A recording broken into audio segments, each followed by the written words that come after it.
తెలంగాణ ఆవిర్భావ వేడుకల్లో సీఎం రేవంత్ రెడ్డి నిరుద్యోగులకు సంబంధించి ఒక ప్రకటన చేస్తాడని చెప్పేసి నిరుద్యోగులు అయితే గంపడ ఆశలు పెట్టుకున్నారు. బట్ నిన్న ఆ సంఘటన అయితే జరగలేదు. చాలా వరకు నిరుద్యోగులు నిన్న సీఎం ప్రసంగం విన్న తర్వాత నిరుద్యోగులు అయితే రాష్ట్ర వ్యాప్తంగా తీవ్ర అసంతృప్తితో ఉన్నారు.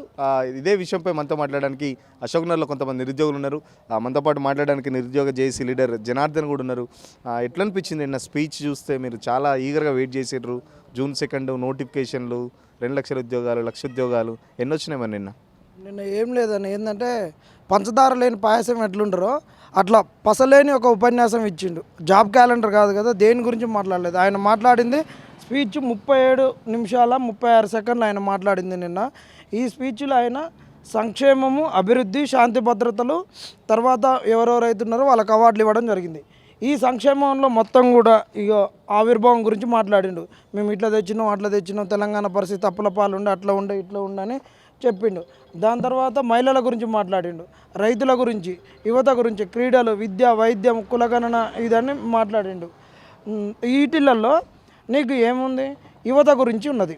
ఈ యువత గురించి ఏం చెప్పిండు? సివిల్ సర్వీసు ప్రిలిమ్స్ నుంచి మెయిన్స్ పోయినప్పుడు ₹1,00,000 ఇస్తున్నాం అని చెప్పిండు. ఇది ప్రైవేట్ కోచింగ్ సెంటర్లలో పోతుంది. నెక్స్ట్ 60,000 ఉద్యోగాలు ఇచ్చినవి అనేది ఒకటి చెప్పిండు. అంతే. ఈ 60,000 ఉద్యోగాలు ఇచ్చినవని చెప్పిండు కదా, 60,000 ఉద్యోగాలు కూడా ఎక్కడి అని అడుగుతున్నాం. దానికన్నా ముందు ఇది ఇట్లా సంతకాలు పెట్టి ఆయన జాబ్ క్యాలెండర్ ఇచ్చిండు. మేము జాబ్ క్యాలెండర్ అని చెప్పేసి ఇక్కడనేమో బట్టి గారిది, ఇక్కడనేమో రేవంత్ రెడ్డిది. ఆయన ఇచ్చిన 60 ఉద్యోగాలు లేవు. ఇవి బీఆర్ఎస్ వాళ్ళు ఇచ్చినాయి. ఇది బీఆర్ఎస్. అది కాంగ్రెస్ వాళ్ళు వచ్చినాక ఇచ్చిన ఉద్యోగాల ముచ్చట గది 12,000. 2 లక్షల ఉద్యోగాలు ఇస్తానని చెప్పిండు. ప్రియాంక గాంధీ గారు ఇట్లా యూత్ డిక్లరేషన్ ఇచ్చింది. ఒక్క సంవత్సరంలోనే 2 లక్షల ఉద్యోగాలు అన్నారు. ఇక్కడ కూడా ఒక్క సంవత్సరంలో 2 లక్షల ఉద్యోగాలు అన్నారు. ఆయన అన్నట్టు సరే 60,000 ఉద్యోగాలు పోయినాయి. ఇంకా 1,40,000 ఉద్యోగాలు ఎక్కడ పోయినాయి? ఎవడు దెంకపోయింది ఉద్యోగాలను? ఈ ఉద్యోగాలను మరి వీళ్ళు దెంకపోయినట్టే కదా. మరి దెంకపోయిన ఉద్యోగాల గురించి మాట్లాడుతుంటే మేము ఇస్తుంటే వేరేటోడు వచ్చి అడ్డుపడుతున్నారు. దయ్యాలు లెక్క వచ్చి గుంజుకొని పోతున్నారు. నోటికాడి ముద్ద అని మాట్లాడుతున్నారు. ఎవరి నోటికాడి ముద్ద ఎవడేం గుంజుకొని పోవట్లేదు. వాళ్ళు కాంగ్రెస్ వాళ్ళు చేసినటువంటి పరిస్థితులు ఎట్లున్నాయంటే అసలు మేము ఇష్టం వచ్చినట్టు అడ్డగోలుగా పరీక్షలు పెడతాం, మీ ఇష్టం అయితే తీసుకోరు, లేకుంటే లేదు. ఓడన్న కేసులు వేస్తే వాళ్ళని బదనాం చేస్తాం, వాళ్ళ మీద కేసులు పెడతాం, రివర్స్ ఉల్టా పెడతాం అనేది వాళ్ళు చేస్తున్నటువంటిది. ఉద్యోగాల ఊసు లేదు, ఏది లేదు. అసలు నిన్న మాట్లాడినటువంటి స్పీచ్లో ఏదన్నా ఇప్పుడు ఏమన్నాడు? ప్రైవేట్ సెక్టార్లో 2,00,000 ఉద్యోగాలు ఇచ్చినాం అన్నాడు. మరి 1,00,000 ఉద్యోగాలు ఇస్తే మరి ఇక్కడ అశోక్నగర్లో ఉన్న వాళ్ళకి ఎంతమందికి రావాలి? ప్రైవేట్ సెక్టార్లలో సామాజిక రిజర్వేషన్లు, స్థానిక రిజర్వేషన్లు ఇంప్లిమెంట్ చేస్తున్నాడు. దాని గురించి ఏమన్నా కార్యాచరణ ఉందా? మరి నువ్వు అన్నట్టు 1,00,000 ఉద్యోగాలు ప్రైవేట్ సెక్టార్, 40 గవర్నమెంట్ సెక్టార్ అయితే 1,40,000 పోతే మరి 30 లక్షల మంది నీకు టీజీపీఎస్సీ దాంట్లో ఓటీఆర్లో రిజిస్టర్ అయ్యారు కదా. మరి 3 లక్షలలో దాదాపు 1,50,000 పోతే ఇంకా 28 లక్షలన్నర మంది ఉంటారు కదా. మరి 28 లక్షలన్నర మందికి మళ్ళీ ఇలా రోడ్ మ్యాప్ ఏంది? వీళ్ళ ఉపాధి కల్పనకు ఏం చేస్తున్నారు? వీళ్ళకు కల్పించడానికి అసలు మరి ప్రైవేట్ సెక్టార్లో ఉన్నటువంటి అన్నింటినీ తీసుకొచ్చి ఏ విధంగా వీళ్ళు చేయాలనుకుంటున్నారు? మ్యానుఫ్యాక్చరింగ్ సెక్టార్ ఏంది, సర్వీస్ సెక్టార్ ఏంది, ఐటీ ఏంది, ఐటీ తర్వాత హాస్పిటల్స్ ఏంది, మిగతా ఎన్నో రంగాలు ఉన్నాయి. ఈ రంగాలకు వీళ్ళు ఇస్తున్నారు. ముఖ్యమంత్రి ఇండైరెక్ట్గా హింట్ ఇస్తున్నారు, నిరుద్యోగులకు గవర్నమెంట్ జాబులు ఇవ్వలేము, ప్రైవేట్ జాబులు చూసుకోండి ఏమన్నా అట్లాంటి ఏమైనా హింట్ ఇస్తున్నా అనుకోవచ్చా? 100% ఇంటి కాదు. ఇక మీరు వెళ్ళిపోరా నాయన, అశోక్నగర్లో వెళ్ళిపోరా అన్నాడు. ఇంతకుముందు అన్నాడుగా పోయిన సంవత్సరానికే ముదిరిపోయిన బెండకాలు. మరి ఈ సంవత్సరానికి అవి సాంబార్కి కూడా పనికిరావు. పోయినసారి కూరకే పనికిరావు అన్నాడు, ఈసారి సాంబార్కి కూడా పనికిరావు. మరి ముదిరిపోయిన బెండకాయలు ఏం చేయాలనుకుంటావు? అంటే వీళ్ళని ముద్ర కొట్టి తర్వాత అదర కొడదామనా? రేవంత్ రెడ్డి ఎంత దగ్గాకోరంటే మరి ఈయన మీద ఎన్ని కేసులు పెట్టాలి? చీటింగ్ కేసు పెట్టొద్దా? ప్రియాంక గాంధీ మీద చీటింగ్ కేసు పెట్టొద్దా? నెలకు 4,000 ఇస్తున్నాడు. ఏంటిది? నిరుద్యోగ భృతి. మరి 4,000 ఎడిపోయినాయి. ఇవన్నీ ప్రియాంక గాంధీగా మాట్లాడింది. ఆమె గురించే నమ్మి ఓటేసి. అసలు ఇవి కదా ఉద్యోగాలు. వీళ్ళకి ఇంత సిగ్గులజ్జ మానం లేకుండా ఎందుకు మాట్లాడుతున్నారు? సిగ్గులజ్జ లేదన్నందుకు కూడా పాప మమ్మల్ని ఏమంటారు, పరుషపదజాలం అని చెప్పేసి మమ్మల్ని అరెస్ట్ చేస్తుంటారు, కేసులు పెడుతుంటారు. ఇంత ఒక సీఎం స్థాయిలో ఇంత బూతులు మాట్లాడుతుంటే, ఇంత పచ్చి అబద్ధాలు మాట్లాడుతుంటే ఇక నిరుద్యోగులు మాట్లాడితే కేసులా? వీళ్ళు ఇవ్వరన్న నిరుద్యోగులకు ఉద్యోగాలు ఇవ్వరు. దేశంలో ఏ రాష్ట్రం ఇవ్వలేదు. తెలంగాణ వచ్చిన సంవత్సరంలోనే 59,000 ఉద్యోగాలు ఇచ్చారు. దీనికి ఎక్కడైనా చర్చకు నేను సిద్ధం అని చెప్పేసి ముఖ్యమంత్రి చెప్తున్నాడు. మేము అదే అంటున్నాం, చర్చకు అశోక్నగర్కి రా. మేము కనుక తప్పు చెప్తే మేము అశోక్నగర్ ఖాళీ చేసిపోతాం. మీరు కనుక తప్పు అయితే మరి సెక్రటరియట్ని ఖాళీ చేసిపోతారా? కాంగ్రెస్ వాళ్ళు చెప్పాలి. ఇదే సవాల్. నిరుద్యోగులు కనుక మీరు అన్నట్టు తప్పుడు సమాచారాన్ని బయటికిచ్చి మీరన్నట్టు ఉద్యోగాలు వద్దో మొర్రని ధర్నాలు చేసి ఉంటే అశోక్ నగర్లో, అదే కనుక నువ్వు అశోక్ నగర్కి వచ్చి రుజువు చేస్తే మీ అశోక్ నగర్ కాదు అన్నీ ఖాళీ చేసిపోతాం. నిరుద్యోగులం అందరం అన్ని యూనివర్సిటీలలో ఉన్న వాళ్ళని ఖాళీ చేస్తాం, అశోక్ నగర్ ఖాళీ చేసిపోతాం. మరి దీనికి సీఎం బట్టి మరి వాళ్ళందరినీ ఖాళీ చేసుకొని తీసుకొని పోతాడా? సెక్రటరేట్ని ఖాళీ చేస్తాడా? ఇది చెప్పాలా వాళ్ళు? మాది సవాలే. రేవంత్ రెడ్డి నువ్వు కనుక అబద్ధాలు ఆడినవని మేము రుజువు చేస్తే నీ ఎమ్మెల్యేలు మంత్రులు కాంగ్రెస్ వాళ్ళందరూ మీ పదవులకు రాజీనామా చేసి సెక్రటరేట్ని ఖాళీ చేసిపోతారా? ఇది మా సవాల్. మేము ఖాళీ చేసిపోతాం అశోక్ నగర్ను, ఉద్యోగాలు ఏమని మేము అడగము. ఈ సవాలుకు రేవంత్ రెడ్డి స్వీకరిస్తాడా, సిద్ధమా అని అడుగుతున్నాం. చాలామంది కాంగ్రెస్ లీడర్లు కూడా కొంతమంది మీతోని గతంలో కలిసి పనిచేసి బీఆర్ఎస్ని గద్దె దింపిన కాంగ్రెస్ లీడర్లు చాలా వరకు ఆశలు పెట్టారు. జూన్ 2కి ఒక ప్రకటన వస్తుంది, అందరూ సిద్ధంగా ఉండండి, చాలా వరకు మీకు ఆశలు పెట్టారు. మరి నిన్న చూస్తే ప్రకటన రాలేదు. మరి రాదన్నా, అదే చెప్తున్నాం. ఇయ్యం అందుకున్నంతో కయ్యం అందుకుంటే వాళ్ళ యొక్క రంకు శాస్త్రాలన్నీ బయటపడతాయి. వాళ్ళతోటి మేము కలిసి తిరిగిన వాళ్ళం. ఇయ్యం అందుకున్నోడు ఎట్ట కలిసి తిరుగుతారో, తాగుతారో, సుట్టరికం వస్తే ఈ అంకులు ఇద్దరు అట్ట కాంగ్రెస్ వాళ్ళు నిరుద్యోగులను కలిసి తిరిగి 6 నెలలు బీఆర్ఎస్ని ఒడగొట్టినాం.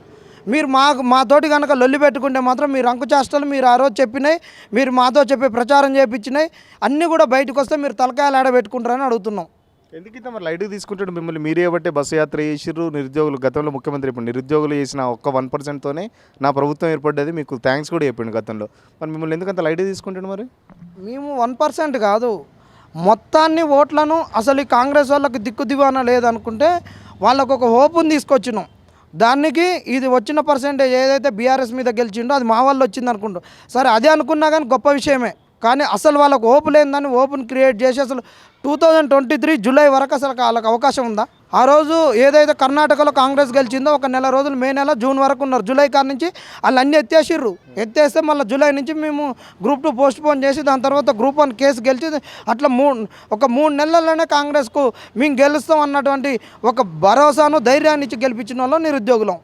ఆయన 1% 2%, సరే 1% 2% తోటే ఉంటుంది. మరి ఈసారి ఆ 1% మళ్ళీ ఇన్ఫ్లుయెన్స్ చేయలేమా? ఒకటే చెప్తున్నావు, నువ్వు అనుకున్నావు ఎమ్మెల్యే ఎన్నికలప్పుడే వీళ్ళ పని అవుతుంది. స్థానిక సంస్థలలో ఎక్కడ గెలిచినా వాళ్ళు మా దాంట్లోకి వస్తారు. ఏ ఘాట్లో కట్టినా అది మా దొడ్లో వచ్చి ఇంతది. ఈ ఆడ ఏ పార్టీలో గెలిస్తుంది మా కాంగ్రెస్లో వచ్చి కలుస్తాడు అనుకుంటున్నావు. కానీ అట్లేముండదు. మీ కాంగ్రెస్ వాళ్ళని ఖచ్చితంగా ఓడగొట్టడే స్థానిక సంస్థలలో మీకు సుక్కలు చూపించేదే. మీ లెక్కల ప్రకారం ఇప్పటికి ఎన్ని ఖాళీలు ఉన్నాయి, ఎన్ని నోటిఫికేషన్ రావాలి? ఇప్పటివరకు వాళ్ళు ఇచ్చిన జాబ్ క్యాలెండర్ ప్రకారం ఇప్పుడు ఈ టైంకి ఎన్ని నోటిఫికేషన్ రావాలి? అసలు ఇప్పటికీ వాళ్ళు ఇచ్చిన దాని ప్రకారం 1,90,000 ఖాళీలు ఉన్నాయన్న. 2 లక్షలని ఇక్కడనే చెప్పారు ఒక సంవత్సరంలో. మేము 10,000 అని చెప్తున్నాం. ఇంకా 1,90,000 ఖాళీలు ఉన్నాయి. వాళ్ళు ఇచ్చిన దాని ప్రకారం ఒక జాబ్ క్యాలెండర్ అయిపోయింది, ఇంకొక క్యాలెండర్ ఉంది. ఈ క్యాలెండర్ అయిపోయింది, ఈ క్యాలెండర్ మొత్తం అయిపోయింది, ఇదంతా అయిపోయింది. ఇప్పుడు వాళ్ళు ఇచ్చినటువంటి క్యాలెండర్లు ఏదైతే మేనిఫెస్టోలు ఇచ్చిర్రో ఆ మేనిఫెస్టోలు ఇచ్చిన క్యాలెండర్ మొత్తం అయిపోయింది. అవును మమ్మల్ని నువ్వు అంటే కేసులు ఎత్తురు అంటున్నారు. ఒక్క నుంచి తెలుగు ప్రామాణికం కాదని చెప్పిండు. ఇగో వికీపీడియా ప్రామాణికం అని చెప్పిండు. మరి 29 జీవో అటనే ఉంది, 46 జీవో ఉంది. ఒక్కొక్కళ్ళ దాంట్లో ఇప్పుడు హెల్త్ డిపార్ట్మెంట్లో వస్తే ఒక్కొక్కళ్ళకు సంవత్సరానికి 4 పాయింట్లు ఇస్తున్నాడు అవుట్సోర్సింగ్ వాళ్ళకు. వాళ్ళకి 20 మార్కులే వస్తున్నాయి, 80 మార్కులకు పరీక్ష పెడతారు. అలాంటివి వద్దంటున్నారు. ఇలాంటి చాలా ఉన్నాయి. ఈ అంశాల గురించి ఎప్పుడైనా మాట్లాడిండా రేవంత్ రెడ్డి కానీ వాళ్ళోళ్ళు కానీ? మేము ఒకటే అడుగుతున్నాం, నీకు గనక సిద్ధసిద్ధి ఉంటే ఒక కమిటీని ఆ కమిటీ నిరుద్యోగులతో ఎప్పుడు చర్చించాలి. ఆ కమిటీ 2 నెలలకు 3 నెలలకు ఒకసారి సీఎంతో కూర్చొని చర్చించాలి. సీఎం తోటి నిరుద్యోగులు ప్రతి 6 నెలలకు ఒకసారి చర్చించాలి. అప్పుడు ఈ నిరుద్యోగ సమస్య పోతుంది. ఈ నిరుద్యోగ సమస్య పోవడానికి ఏమైనా రూట్ మ్యాప్ ఇచ్చిండి? నిన్న సిగ్గు లేకుండా వీళ్ళు ఎట్ట మాట్లాడతారు? తెలంగాణలోనే అతి తక్కువ నిరుద్యోగిత ఉందంట దేశం మొత్తాన. దొంగ లెక్కలు చూపిస్తే నడుస్తుందా? మరి వాళ్ళు అంటారు నిన్న 3,50,00,000 మందికి సన్న బియ్యానికి అర్హత పొందిరు. 3,50,00,000 మంది సన్న బియ్యం తీసుకుంటారు అంటారు. తెలంగాణ జనాభా ఎంత? 4.5 కోట్లు. 3.5 కోట్లు సన్న బియ్యమే తింటున్నారు అంటే ఇంకా మరి 1,50,00,000 మంది బాగా ఉన్నతంగా ఉన్న వాళ్ళంటే 3.5 కోట్ల మందిని నువ్వు ఇంకా పేదరికంలో తెల్ల కార్డు కొరకు బియ్యం కొరకు ఆశపడేటటువంటి ఉన్న తెలంగాణలో మరి ధనవంత తెలంగాణ ఎట్లయితుంది? రిచ్ తెలంగాణ ఎట్లయితుంది? ఇది బంగారు తెలంగాణ ఎట్లయితుంది? 2024 వరకు రైజింగ్ తెలంగాణ డాక్యుమెంట్ ఎట్లయితుంది? 2025 నుంచి 2035 వరకు 1 ట్రిలియన్, 2035 నుంచి 2047 వరకు 2 ట్రిలియన్ల ఎకానమీని ఏ విధంగా సృష్టిస్తాడు? ఈడ బీదరికం అనేటటువంటిది ఏ విధంగా పెరిగిపోతున్నది? బీదలు ఇంకా బీదలు అవుతున్నారు, ధనవంతులు ఇంకా ధనవంతులు అవుతున్నారు. గుప్పిడి మంది చేతుల్లోనే ఈ సంపద మొత్తం ఉన్నది. ఎవరి కొరకు దోషి పెడుతున్నారు? ఈ డెవలప్మెంట్ ఎవరి చేతులలో ఉంటుంది? కోకాపేట భూములకు రేట్లు పెరిగితే ఈ హైదరాబాద్లో ఉన్నటువంటి సాఫ్ట్వేర్ వానికి 2 లక్షల 3 లక్షల ఉద్యోగాలు వస్తే అందరికి అవి వస్తాయా? గుప్పెడు మంది యొక్క అభివృద్ధిని యావత్ తెలంగాణ అభివృద్ధిని చూపించడానికి వీళ్ళకి సిగ్గు లేదా? ఇదే మాటలు మాట్లాడారు కదా. గత 10 ఏళ్లలో తెలంగాణలో డెవలప్మెంట్ ఏంది? 4 కోట్ల ప్రజలు బాగుపడలేదు, 4 కల్వకుంట్ల కుటుంబం బాగుపడ్డది, హైదరాబాద్ చుట్టే బాగుపడ్డది, తెలంగాణ పల్లెలు మొత్తం గోస పెడుతున్నాయి అని చెప్పినటువంటి ఈ కాంగ్రెస్ వాళ్ళు మన అటువైపు ఏమున్నది? ఇలా 3.5 కోట్ల మంది కంట్రోల్ బియ్యం తినేటటువంటి వాళ్ళ బిడ్డలను మరి ఇక్కడ తీసుకొచ్చుకొని హైదరాబాద్లో పబ్లిక్ స్కూళ్ళల్లో, కాన్వెంట్ స్కూళ్ళల్లో ఉన్నతమైన చదువులు చదివించుకుంటారా? మరి వాళ్ళ పిల్లల భవిష్యత్తు గురించి ఏంటిది అనేది వీళ్ళు చెప్పట్లేరు. ఎందుకు చెప్పట్లేరు? ఎందుకు మీ విషయంలో గతంలో మీ ముందుండి నడిపించిన ఉద్యమాలు నడిపించిన మేధావులంతా ఇప్పుడు ఎవరు అసలు అశోక్ నగర్ దిక్కు చూడట్లేదు, మీ నిరుద్యోగ సంబంధించి ముఖ్యమంత్రి దగ్గర పోవట్లేదు, ఓ మంత్రితో మాట్లాడతారు, కనీసం మీ దగ్గరకు వచ్చి మాట్లాడే ప్రయత్నం కూడా మిమ్మల్ని కన్విన్స్ చేసో లేకపోతే మిమ్మల్ని ఏదో బుజ్జగించే ప్రయత్నం కూడా ఎందుకు చేయట్లేదు? మరి వాళ్ళకు ఉద్యోగాలు వచ్చినాయి అన్న, ఇక వాళ్ళకి ఎందుకు అవసరం లేదు. మళ్ళీ ఎన్నికలప్పుడు వస్తారు, మళ్ళీ ఇలాంటి లెక్కలన్నీ తీసుకొని వస్తారు. ఇక నమ్ముడు అనేది ఉండదు ఈసారి. ఇట్లా నమ్మకాలు ఇవన్నీ ఉండవు ఈసారి, గట్టిగానే ఉంటుంది ఖచ్చితంగా. కాంగ్రెస్ అనేది లేదన్న కాలగర్భంలో కలిసిపోయింది. ఇది ఇక మళ్ళీ ఉంటుంది అనేటటువంటిది ఉండదు. ఇక వాళ్ళు పాతాళానికి వెతుక్కోవాల్సింది అంతే. వాళ్ళు అనుకుంటున్నారు రాజకీయ పరిస్థితులు మారుతున్నాయి, ఇవి అవుతున్నాయి, అవి అవుతున్నాయి, మేము ఏదో ఉద్యోగాలు ఇస్తాం అనుకుంటున్నారు, కానీ ఏదో అది చేసి ఇది చేసి లాస్ట్ మూమెంట్లో గెలుస్తాం అనుకుంటారు, కానీ అవన్నీ ఏం కాదు. మనతో పాటు ఇంకొంతమంది నిరుద్యోగులు ఉన్నారు. బ్రదర్, ఎందుకు అంటే గవర్నమెంట్ జాబ్ కోసం ఎందుకు? ప్రైవేట్ జాబ్లు ఇంకా మస్తున్నాయి కదా, ఎందుకు మరి ప్రైవేట్ జాబ్కి పోవట్లేదు మీరు? ఇప్పుడు మా నిరుద్యోగుల బతుకులు మారాలంటే, మా మిడిల్ క్లాస్ ఫ్యామిలీల బతుకులు మారాలంటే రాజ్యాధికారం కావాలి. రాజ్యాధికారం ఎట్లాగో కొంతమంది చేతుల్లోనే ఉంది. కనీసం మా ఎకనామికల్ స్టేటస్ మార్చుకోవడానికైనా గవర్నమెంట్ జాబ్ అనేది ఉపయోగపడుతుందనే ఆశతోని గవర్నమెంట్ జాబ్కి ప్రిపేర్ అవుతున్నాం. ప్రైవేట్ జాబ్తో సాధ్యం కాదా అది? ప్రైవేట్ జాబ్ అయితే మనం కొంతవరకే మనం చదువుకున్న చదువును కొంతవరకే మనం ఎఫెక్ట్ చేయగలుగుతాం. అదే ప్రభుత్వ ఉద్యోగం అయితే మనలాంటి నిరుద్యోగులకు, అంటే పేద వర్గాలపైన నిరుద్యోగులకు మనం ఎంతో కొంత సహాయం చేసిన వాళ్ళం అవుతాం. అందుకోసమే గవర్నమెంట్ జాబ్. ఎట్లుంది ఇప్పుడు అశోక్ నగర్లో పరిస్థితి? చాలా వరకు అసలు ఎవరు స్టడీ హాల్స్ ఖాళీ అని చెప్తున్నారు. ఎట్లుంది అసలు అశోక్ నగర్లో ఉందరా సంబంధించి? అంటే మొన్నటి వరకు నోటిఫికేషన్ వస్తుంది అంటే మన టీఎస్పీఎస్సీ చైర్మన్ గారే అన్నారు, మనం ఏప్రిల్ మే నుంచి వరుసగా నోటిఫికేషన్లు వస్తాయి అంటే కొంతమంది వస్తాయేమో నోటిఫికేషన్లు అనేసరికి మళ్ళీ త్వరలో అనుకునేసరికి కనీసం ఇక్కడ అశోక్ నగర్లో ఉండాలంటే నెలకు 8 నుంచి 10,000 మనకు అవసరం పడతాయి. సో కొంతమంది పే చేయలేకపోతున్నారు. అట్లాంటి వాళ్ళు వెళ్ళిపోయినారు. సగం మంది కంటే ఎక్కువనే వెళ్ళిపోయినారు అశోక్ నగర్ వదిలేసి. మళ్ళీ అశోక్ నగర్లో కనీసం హాస్టల్లో ఉండలేని పరిస్థితి. చాలామంది నిరుద్యోగులు ఇప్పటికే నోటిఫికేషన్ రావని చెప్పేసి డిసైడ్ అయ్యి ఇళ్లలోకి పోయిన, అంటే సంతూర్లో బాట పట్టిన పరిస్థితి. ఎందుకంటే కనీసం ఆ మెయింటెనెన్స్ కూడా తల్లిదండ్రుల దగ్గర నుంచి తీసుకొని వచ్చే పరిస్థితి లేదు. ఖచ్చితంగా ఈ ప్రభుత్వం అయితే ఇచ్చిన హామీలు ఎట్లాగూ నెరవేర్చే పరిస్థితి లేదు. ప్రైవేట్ జాబుల దిక్కంటూ కూడా ప్రైవేట్ జాబులు కూడా చాలామంది వెళ్ళారు. చాలా వరకు ర్యాపిడో నడుపుతున్నారు, లేకపోతే చిన్న ఉద్యోగాలు చేసుకుంటూ నిరుద్యోగులు అయితే కాలం వెళ్ళగక్కుతున్న పరిస్థితి. ఖచ్చితంగా కాంగ్రెస్ పార్టీ ఇచ్చిన హామీల ప్రకారం నిరుద్యోగులకు ఇచ్చిన హామీలు కనీసం ఒక్కటేనంటే ఒకటి కూడా ఇప్పటి వరకు నెరవేర్చలేదు. గత ప్రభుత్వం ఇచ్చిన ఉద్యోగాలనే మా ఉద్యోగాలని చెప్పుకుంటూ కాలం గడుపుతున్నాయి తప్ప నిరుద్యోగులకు సంబంధించిన ఒక్క అంశం కూడా కాంగ్రెస్ పార్టీ నెరవేర్చలేదు. ఇప్పటికైనా ఖచ్చితంగా రేవంత్ రెడ్డి ప్రభుత్వం నిరుద్యోగులకు సంబంధించిన హామీలన్నీ నెరవేర్చకపోతే భవిష్యత్తులో ఇంకా ఆందోళన మరింత ఉధృతం చేస్తామని చెప్పేసి నిరుద్యోగులు చెప్తున్న పరిస్థితి. వీడియో జర్నలిస్ట్ కళ్యాణ్తో సురేష్ పల్లవి టీవీ, అశోక్ నగర్ నుంచి.